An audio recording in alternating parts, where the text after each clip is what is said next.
And even as a 15-year-old, I was just looking and reflecting and syrup, cereal, pancakes, waffles, not any healthy breakfast. And we were poor growing up, but I just looked and realized like I just had three pancakes that I used vegetable oil for, that I put syrup on. I didn't have any protein. I didn't have any healthy fats. And I probably just had about 150 to 200 grams of carbs. And probably 110 of those just came from sugar alone.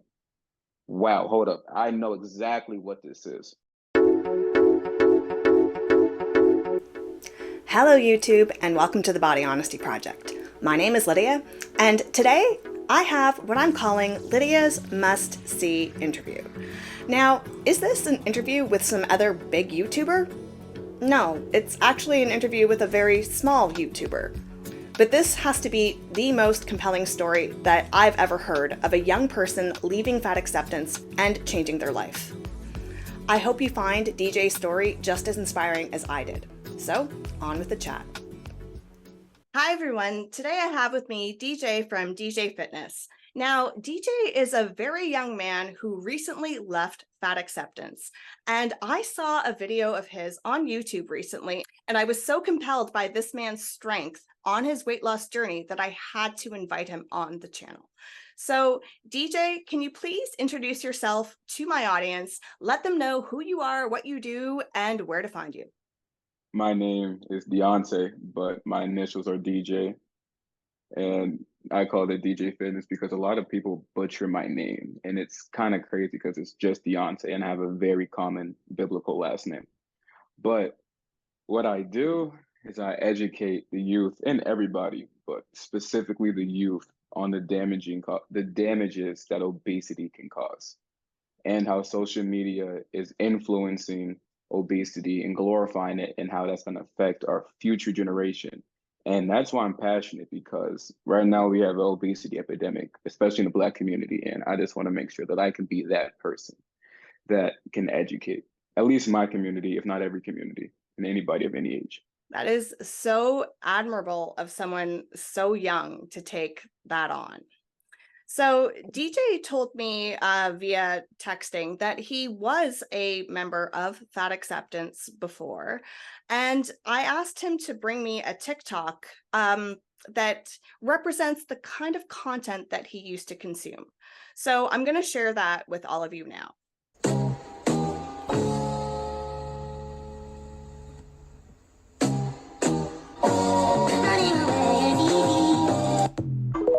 So, DJ, tell me, why did this sort of content resonate with you before?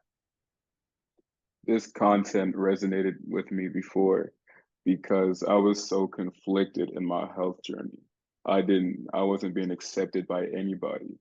And then the impression of being accepted by a community was amazing. I didn't have any friends growing up. I was isolated.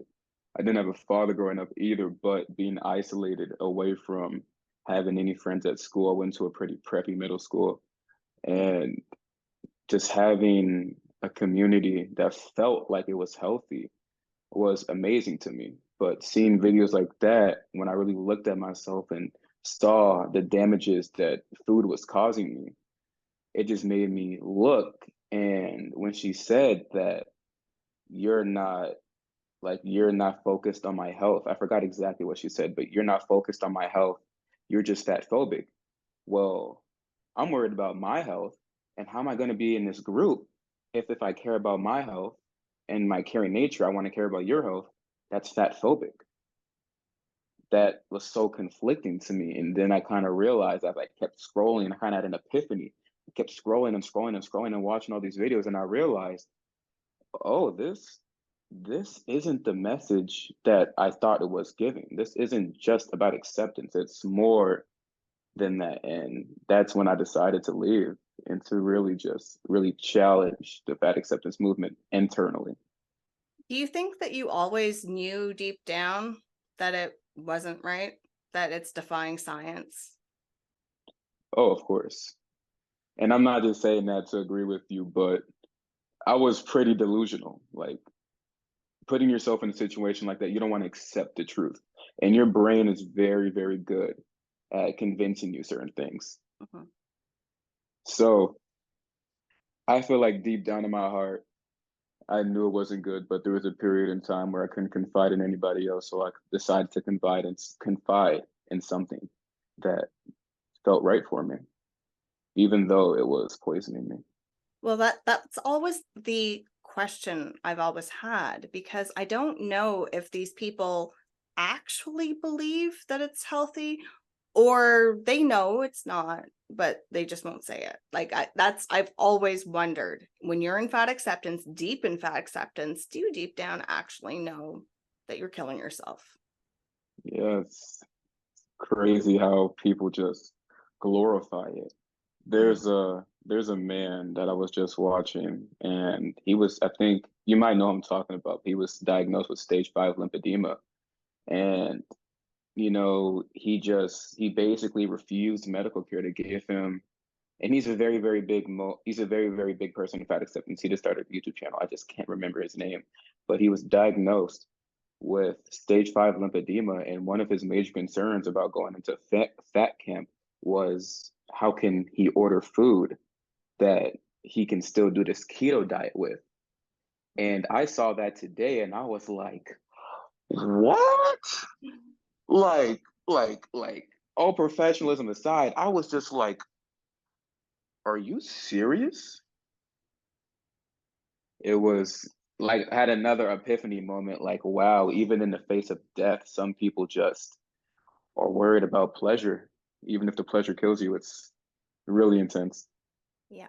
They don't even want to do things that are beyond, like not even eating right and exercising. They don't even want to wear compression socks. They want a magic pill. Like, it's Mhm. ridiculous. Not even the 2 hour pumps, leg Yeah. pump, Like, right? When that what? can save your life. So I need to get into it now. DJ, what was it then that inspired you to do this weight loss journey? I mean, you were an overweight kid. Everyone around you was overweight. No one was pushing you. So, like, why did you do it? This is an amazing question. Amazing, amazing question. I believe, without violating HEPA, but I believe it was like January 9th, 2021. I go into Health Partners, that's my network of choice. And my doctor, we do some blood tests, and then I get the results back, and they say, hey, Deontay. And then they're speaking to me and my mother.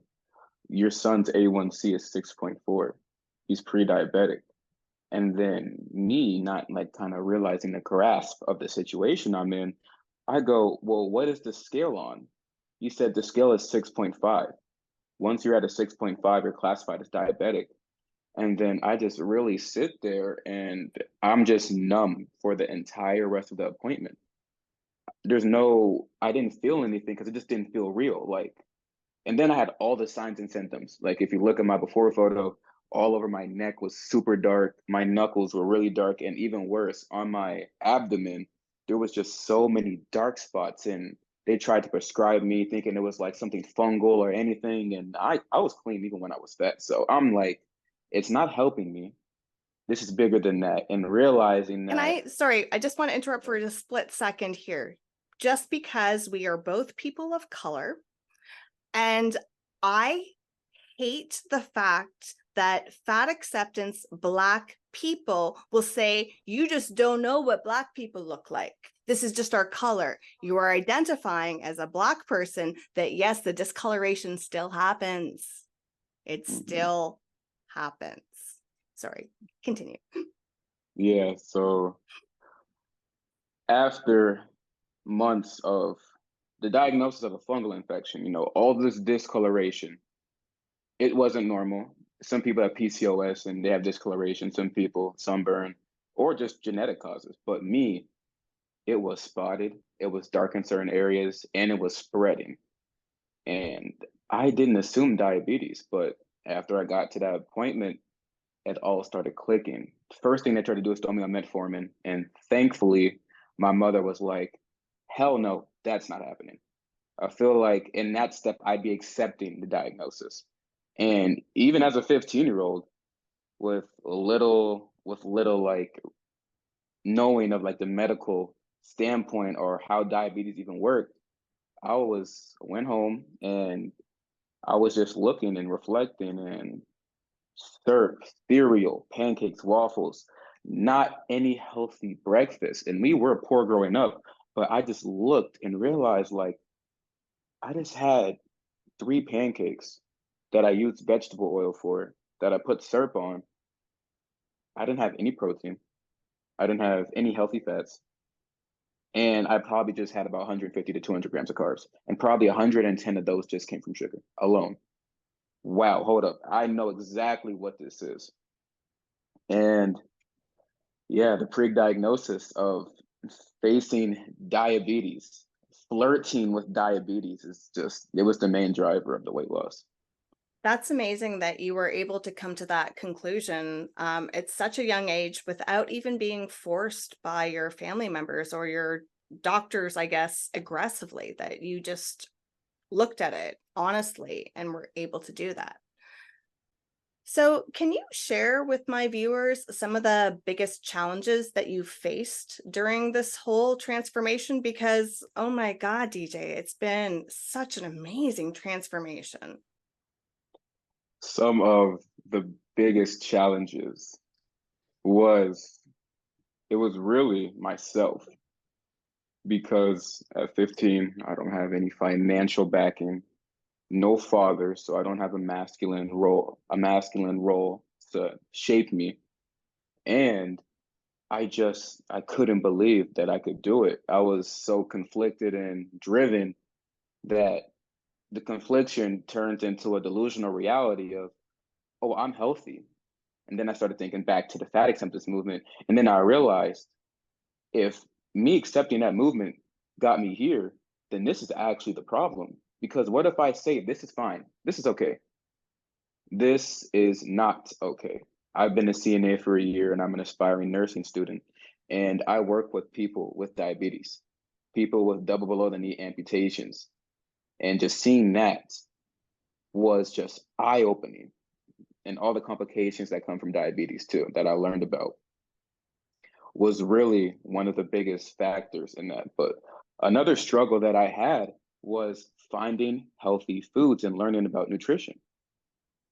And the Black community, 4 out of 5 American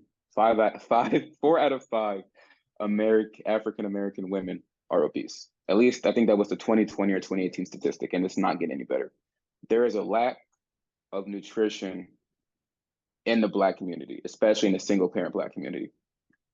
So I had to take it upon myself at 15, during COVID, during online school, to really research nutrition and how powerful it really is, and knowing what I'm putting in my body.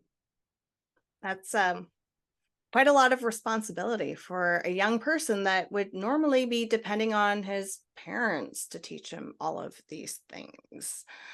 So, throughout all of this, how did you stay motivated and committed through all of it? I mean, I'm flabbergasted that a teenager who is under the care of their parents could do all of this. Like us kids, we just eat what our parents feed us. So, like, how did you stay committed when all the odds were against you? The one reason how I stayed committed was learning about nutrition and the importance of nutrition, and the lack of like being taught nutrition in the Black community. 4 out of 5 African women, 4 out of 5 African American women in the United States, and I believe 2018 or 2020, 4 out of 5 African American women are obese. That's a pretty alarming statistic. That's pretty bad. So that was one red flag, because now I feel like it's generational, and I am all for breaking generational curses. That is something I'm really big on personally. Another way how I stay committed was looking in the mirror and looking towards the future. When I was 15, there was no way I thought that I would look like how I look like today when I was 15. I mean, like if we insert a picture right here, just looking back and forth, it's crazy to think about. I truly there is some days where I don't even feel like I've accomplished everything. And then the love and support of people like you and other YouTubers and people commenting, it just shows me like how great my accomplishment was. On a side note, at my high school in my junior year, my first video, I think it was titled How I Lost 90 Pounds and Reversed My Prediabetes at 17 or 15. It was one of those things. My school librarian, I'm not going to say his name, but my school librarian posted it to Schoology, which is like a meeting board for like all students, all teachers. And then I look at my video the next day and it has like 400 views, and I'm like, what happened? Does YouTube love me now? And I go to school and everybody's treating me like a celebrity. Like teachers are like, oh my God, that's such a great transformation. You did such a good job. And I'm like, what are you talking about? It's 8 in the morning. Like, what do you? And then I look at Schoology and the post has like 140 likes. When a teacher posts something, they get like maybe 22 likes. So I was like, whoa, what happened? And the love and support of people you wouldn't expect just is a massive, massive accomplishment. You know, it's just beautiful what people are willing to do. Mark my words, DJ, you are something special. I knew it the second I watched that video because you have the most compelling story as a teenager who should just be learning from their parents. And you express yourself so well, like as a kid. Like, I'm old enough to be your mother, and it took me this long to learn how to speak as articulately and as clearly as you do. So I wish you all the best. I think you're going to blow up. Getting back to the commitment, you're telling me all your reasons to commit, but you can't honestly tell me there weren't hiccups along the way. I mean, there must have been points where you wanted to give up, that you must have like smelled a fry truck or something and go, I don't care anymore. Can you talk about those moments? Oh, of course. Oh, of course. Being 15, being a single parent, having a single parent, you have no money. You are at the whim of whatever your mom wants to cook. Thankfully, love my brother, love my grandma. My brother, he's a year and a half older than me. Love them to death. They, if I asked for a certain amount of food, she would give it to me. Or she would do gig work and I would go with her to do gig work. And if she's making $100, then I'll take home 25. Just really teaching me about financial independence. And that allowed me to make my own nutritional purchases. So I was able to have my own like way of being able to decide my future. There were definitely hiccups though. Living in a different city away from the gym, or having to pay $50. Love my grandma once again. She paid for my gym membership my entire first year because I didn't have a job and I was a freshman in high school. So yeah, a hiccup was just trying to stay motivated constantly. It's so easy to go back to your bad habits, but those bad habits is what almost killed me. Eating and eating and eating. That's all we know. When I was sad, I was eating. You know, when we're happy, we eat. In the Black community, we have soul food. That is like a celebration of our culture. Well, that's beautiful and I love that. Still love it. But I didn't know anything about portion sizes or anything of that sort. So I was just constantly eating and nobody's telling me slow down, or hey, instead of 2 scoops of rice, do it half a scoop. And if you're still hungry, come back, but make sure you understand that there needs to be some moderation in this. Moderation was my struggle, along with financially not being able to support myself to buy or choose the nutritional foods that I really wanted to consume, that I feel like would even sped my process up even more. So, with all of this in mind, how has your perception of food and nutrition changed? It like was food comfort before and now food is fuel? Like, how's your whole mentality around food different now? My perception on nutrition has changed, and one reason why is because food is no longer pleasure solely, it's fuel. I believe in calories in, calories out. We're all humans and we all expend energy. I don't completely know the laws of physics and thermodynamics, but I truly believe that calories in and calories out is true. Along with that, my perception on food is way better now. When I see Twinkies, for example, it's just a Twinkie. It's just a processed food, whatever. When I read the ingredients, I get sick. Why is the ingredients like reading a page in an encyclopedia? There's no reason why there should be 47 ingredients on a Twinkie. If I can't name all the ingredients, I'm not eating it. There's a lot of good foods at Sam's Club, like rice that are in plastic containers, which, plastic, ew, but regardless, five ingredients: rice, agua, water, something else, clean foods. I learned that the more ingredients there is, most likely the worse it is for you. And in my community, don't waste any food. There are kids in Africa that would love to have that. That promotes obesity so much. And I feel like that is rooted in slavery, but that's a whole different topic. But, being told that you have to, don't throw away your food, finish your plate. Well, if you're making me these gigantic portions for NBA sized players who are 6'10" and, are 300 pounds, whatever, that's not good for a 5'7", or now I'm 5'10" and a half, but, a 5'7", 15-year-old. And then you're shaming them into finishing their plate, not even realizing that you didn't give that man enough food for really 2 days or a day and a half. So definitely changed my view on how much food I should be eating and why am I eating, using intuitive eating habits. So we all know that you can't outrun a bad diet. However, exercise is still important. Can you elaborate on how exercise has contributed to your transformation? Exercise was a way for me to express myself truly. Like I said, I didn't have many friends growing up. I can only had one friend, two friends in middle school, and they didn't associate with me around their other friends. So it was truly just really bad. It was just not a good friendship whatsoever. But my role in exercise, all of that taught me was discipline, and I love the pain, not a masochist, but I just endured the pain, and I realized that the pain that I'm feeling now was going to be a positive outcome in the future. And that's what really kept me on track. Exercise is so important because it's not just a physical stimulus that you're placing on your body. It's not just the lactic acid that is causing you pain. It was more of, this is discipline. I'm not going to look like The Rock, or I'm not going to have this if I don't show up to the gym. I can't show up once every 6 months and be mad that I'm not making any progress. I have to make this a lifestyle change. And when you adopt it as a lifestyle change, that's when you see the most results. You stop thinking, I worked out 3 days in a week. Why don't I have a six pack?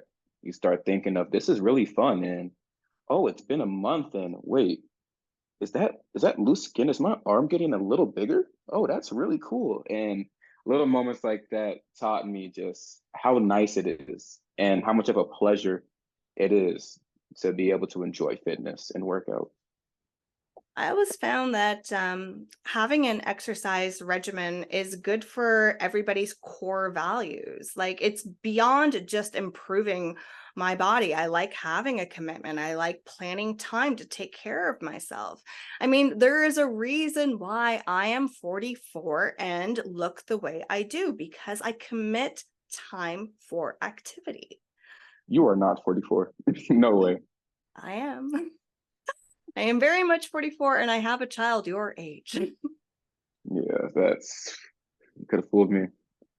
So, over this weight loss journey, did you have to unlearn certain things that you really believed were true about weight loss or genetics and diet? Were you so convinced of certain things that it really took a lot of effort to change your mind? Definitely. You're just thick. You're big boned. This is just the weight that your body is healthiest at. Why are you trying to change yourself? That's not healthy. You should just love your body the way it is. You should accept your fat body. Wow. There was so many things I had to unlearn. I had to unlearn that I do not have to finish a 3,000 calorie plate. I don't have to do that. I don't have to eat because I'm sad, because emotions are temporary and the actions that you can do can be permanent or everlasting. I also had to learn that nutrition is real, and there is so much stuff that just installed itself into me. Like right now, I can't even like eat a lot of syrup. It makes me physically sick. Like I have to like sit down and start drinking water and all that. And really, there's just what I did when I was 15 before the diagnosis. It just showed me like I was so lost in pleasure and no discipline whatsoever. I mean, I'm 15, I should be doing whatever, playing sports, playing a game, staying up to 3 in the morning, playing Call of Duty. But I just really was just lost in pleasure, and unlearning all those bad habits was really influential. Definitely just had to stop falling in so much pleasure and just learn to accept and love the journey of discipline. That's amazing. That's absolutely inspirational and amazing. Okay, so DJ, it's more than just a physical transformation. I mean, there must have been a lot of emotional and psychological changes. Can you explain what you went through? Sure, having to emotionally detach away from emotional eating and adopt intuitive eating. That was a big one, having to unlearn the pleasure of food. And there's nothing that's stopping you from consuming the same food that can land you a diagnosis like I did back in January. So intuitive eating was definitely, it was an emotional change that I had to commit myself to. Any psychological changes, I had to learn that I was more than food, and food wasn't the only way to find pleasure. I had to adopt a lot of self-love, and that was a rough road, like a really rough road. But looking at myself in the mirror every day and telling myself that this isn't who I am, and looking towards the future, I'm very happy because, not even being corny or nothing like that, I really did not expect to be here physically, mentally. When I was 15, I thought that I'd still be the same. There was just that, there's always that lick of doubt in the back of my head, like, what if you don't change? And I'm happy that I've committed and I've kept the weight off and I've added more muscle onto my body. It's pretty nice. So, by watching the first video that led me to you, um, you said that your family was not supportive of you. So, what sort of support network did you have?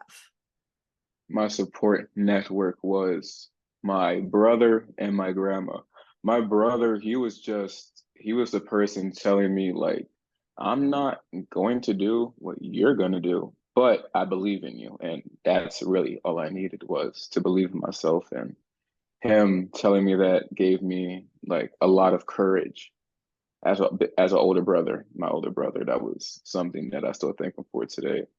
Um, I still do, but I don't talk to my mother anymore. Without getting into that, she was not supportive in my decision whatsoever. Her being obese, it really shocked me. And I honestly believe that she didn't want me to change because she didn't feel like she could change herself. Even though I tried taking her to the gym with me and, hey, mom, let's go to the gym. Let's go to the gym. I think she might have felt insulted or as if I was coming after her skills as a mother, and she just wasn't a big support. But my brother, even though he didn't physically do anything, he was a big support. My grandma of the year, MVP, Steph Curry, my grandma. She was amazing, financially supporting me, giving me wisdom, and allowing me the opportunity to make money to fund my own nutritional choices. I will never forget that. So, with all of these changes in your life, with taking care of yourself, eating correctly, and exercising, how has your view of body positivity changed? I always thought that the mission and just the whole body positivity as a whole was beautiful, but the movement isn't what it was originally. I will always respect and love what it was, but when the wrong people get their hands on the right movement, it becomes corrupted. And that's what I feel like happened to the movement. I will always appreciate the golden stars in the movement that are speaking truthfully and aren't following the masses and aren't projecting a negative movement. I always appreciate that. But Yeah, my views definitely changed on it. It's not what it used to be. And I recognize that and I actively speak out on my channel about it. I love bringing awareness to it. So, DJ, my viewers are going to see your before and after, and it's freaking amazing. But I know that you didn't go from before and after overnight. Can you speak about the type of goals that you set for yourself that were realistic?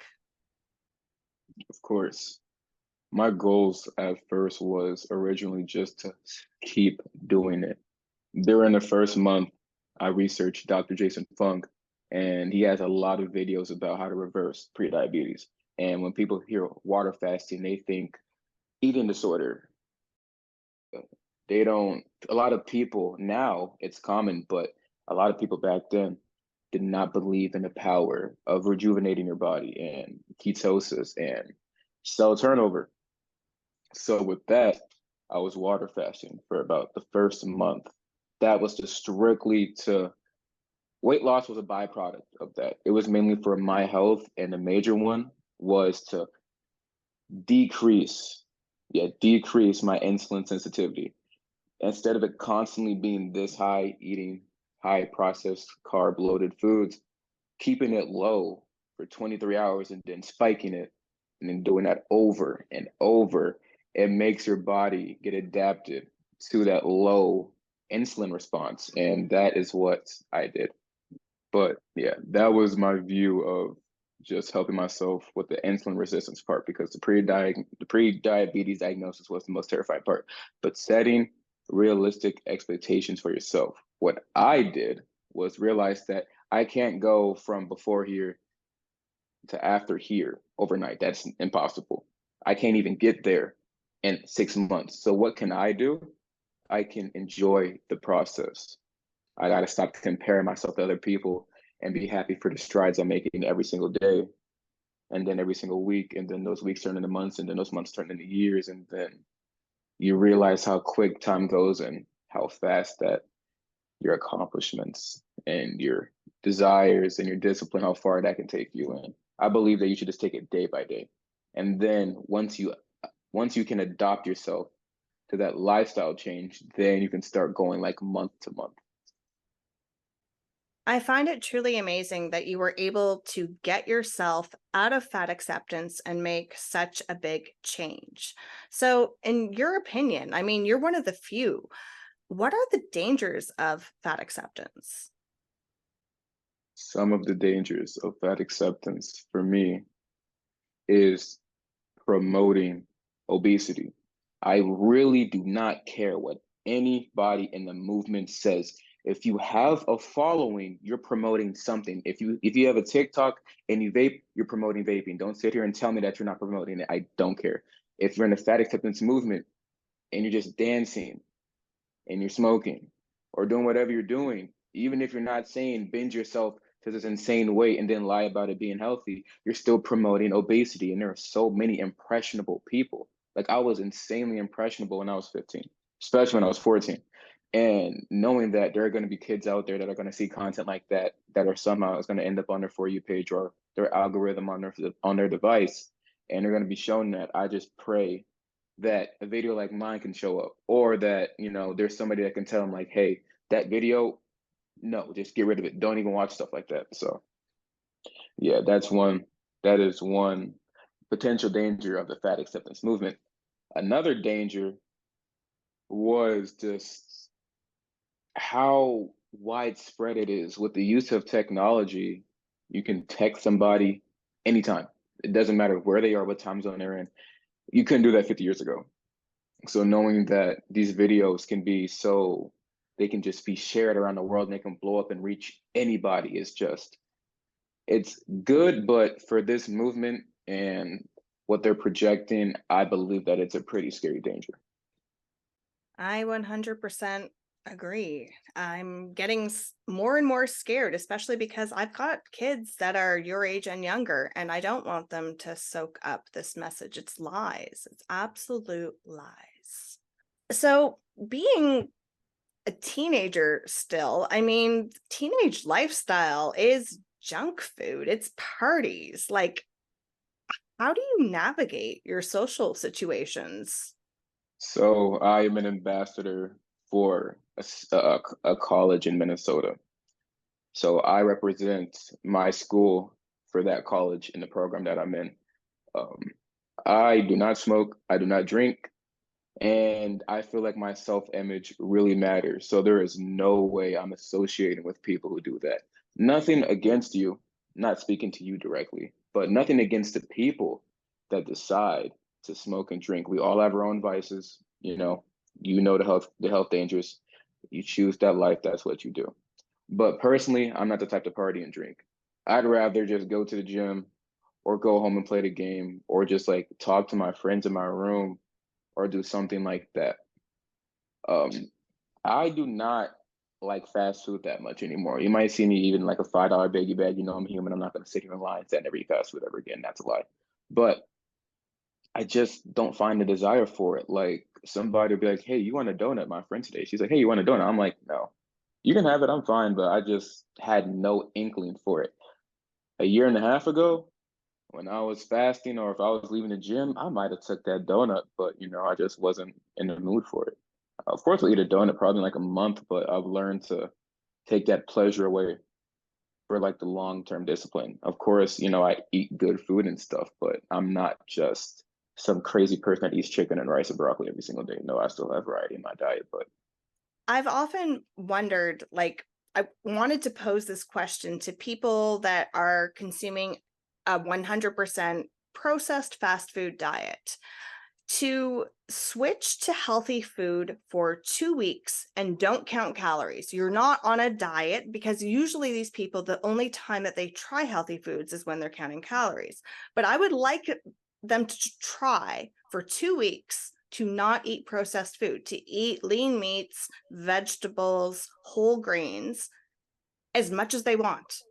And then after 2 weeks, honestly say, how do you feel? Because there's no way that that shitty diet makes you feel good. There's no way. I know that whenever I would go on vacation and eat, like, because I only had access to like fast food for 2 days, I felt like garbage. Like, if that's your whole diet, you must always feel like garbage. And you just don't, but they don't know that they feel like garbage. That's just their normal until you start eating healthy and you're like, oh, energy. Hmm, oh this ain't yeah. garbage. Like, Like a toxic relationship, you do not know the beauties or how much that relationship is affecting you until you're out of it. If you always know that, you will, and I'm passionate about that. If you always are in a toxic relationship, you're never going to realize what's good out there. If you're always eating McDonald's and Big Macs and you're eating McFlurries and you're constantly drinking Coke and Diet Coke, I don't drink soda anymore. I just think it's useless. Just sugar, water, 20 ingredients. I'm good off that. I don't want that in my body. But but that's a really good idea. That's why I started smiling so hard because I did that in a way without really realizing I did that. And that's a really powerful thing you can definitely do. Is just to say, you know what, fast food is cool, the convenience is cool, but the convenience is killing me. If you want to realize that or not, let me just push this away and cook everything for 2 weeks. And if it's really that bad, then I can go back to it. And once you realize it's not that bad. And it's mhm. cheaper too. And fast food is not cheap. So Yeah. Well, and I yeah. really do believe that removing the calorie restriction is key because most people only eat healthy when they're on a diet and they're trying to stick to like 1,200 calories. So then they say, oh, I don't like healthy food, but that's because maybe they haven't found the right amount. Like I would rather suggest to someone, don't count calories, just stop eating crap. Eat as much as you want of lean meat, vegetables, whole grains, as much as you want. For sure. I mean, I didn't, believe me or not, I did not calorie count for most of my fitness journey. Mhm. Absolutely didn't. I just decided to 1 cup of rice. How much water did I use for the rice? I don't really care. 1 cup, and then I would just eat a whole bunch of protein. And then I started focusing on, okay, instead of calorie counting, I've been eating X amount of food, like being like really, really, like really analyzing what I'm eating. I'm like, you know what? Maybe if I just take away this meal or I just take away half of the meal and I do that for like 2 weeks, I can probably drop probably like a pound of fat. And you don't got to go full on like breakfast bagel, almond sandwich, Mhm. something Yeah. else, and that's it the rest of the day. I feel like that's way too restrictive. Even people Yeah. that are Will Cutting, don't do Tenny that. weighs his celery, and I think that that's a little excessive. I don't know I if you hate celery. I really hate celery with a passion. I he can't eat weighs that. his celery. Celery has got like 10 calories. Like that's a little excessive in my opinion. Yeah. Anyways, so in this age of toxic TikTok, what advice would you give to your peers, other teens? Like how can you help our future? A lot of my friends on Snapchat, they reach out to me and I always post my transformation every few days. And they reach out like, how did you do that? Or I'm having this problem. How can you help me? The first thing you can do is want it. You have to want it. If you don't want it, you're not going to commit to it. And if you can't commit to it, you might as well not start. One thing I also believe in is shushing. Stop telling people what you're going to do and just do it.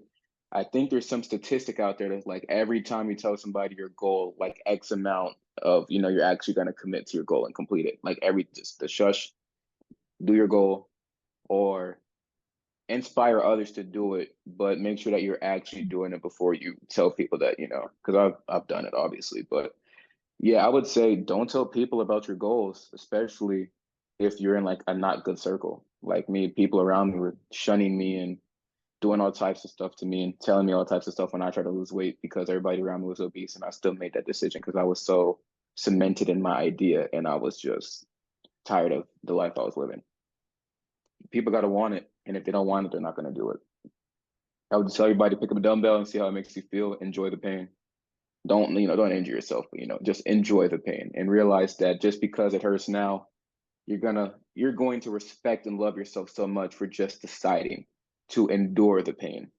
I always feel that if people spent half the amount of time that they do looking for excuses on actually improving themselves, they would be so much farther along. And as we commented on earlier, Jordan is a perfect example of that, looking for every other freaking reason, all this research, go to Germany. Like, how Right. much energy is all of this rather than just lose weight? Right. It's just, blaming, doctors are just fat phobic and they hate all fat people, and they just want to abolish every fat person from existence. That is like They're some calling of the it most eugenics. radical, right? That's that is just some of the most radical ideology I've ever heard. It just doesn't make sense. I literally I had to stop myself from trying to reason because I'm always like a reason in everything. You did this bad thing. Let's talk about why you did it. I am not going to exert my mental energy and try to understand why you think that. I don't care anymore. So some things just aren't worth even talking about, especially when it's so radical. That's another reason why there's some videos and the facts of this movement that I just look at and like, do I even respond to this? Like, it's just so crazy. I know that when I first discovered it, like I thought, oh, they're kidding. Oh, they're kidding. And then I'm like, no, they're not kidding. They're not kidding. They're not kidding. And like when you watch Tess Holliday say that she's starving and a room full of people applaud, and you're like, what has this world come to? Right. So, DJ, It's what are your hopes for the future? Now that we see that TikTok is tainting the minds of all the young people, what are your hopes? my hopes is that people like Mr. Beast, Mark Zuckerberg, just these crazy rich, powerful influencers keep spreading their like right now there was a competition with Mr. Beast and some guy, and it was a fitness thing. I don't know what the stipulation was if you lost, but so many people are invested into that. And I personally noticed how the fitness community is exploding. And that makes me happy when Mr. Beast is massive, like insanely massive. And if he is spreading about fitness, he can definitely influence a major change in this world. One thing too, personally, one of my personal convictions, I really, really want to see the obesity epidemic in the African American community drop. That is just something that I resonate with. I don't want to see another kid go through what I had to go through.